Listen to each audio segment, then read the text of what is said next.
Сізді қалау мен сізге үйреніп қалудың айырмасы қандай? Көп әйел бір нәрсені шатастырып алады. Ер адам жанында жүрсе, хабарласып тұрса, кетпесе мені жақсы көреді деп ойлайды. Бірақ кейде бұл махаббат емес. Бұл үйреніп алу ғана. Сізді қалау бұл таңдау. Ал сізге үйреніп алу бұл ыңғайлылық. Ер адам сізді қалағанда ол сізсіз өзін елестете алмайды. Ол сізбен сөйлескісі келеді. Сіздің ойыңыз, көңіл күйіңіз, реакцияңыз оған маңызды. Ол сізді жоғалтып алудан қорқады. Себебі сіз оның өміріндегі ерекше адамсыз.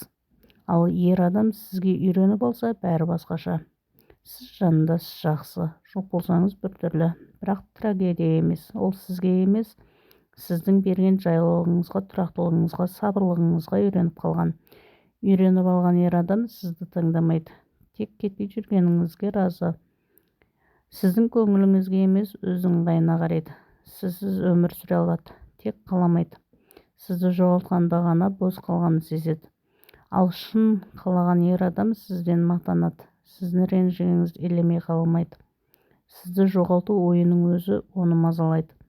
Сізге бейімделеді, өзгеруге тырысады. Ең қауіпті жері үйреніп алуды махаббат деп қабылдау. Себебі әйел барын береді, ал ер адам тек алып үйренеді.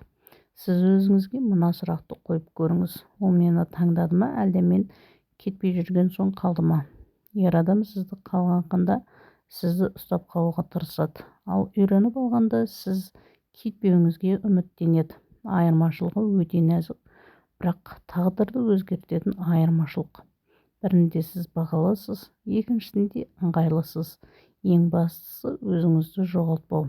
Сізді қалауы керек адам сізді түсінуге тырысады.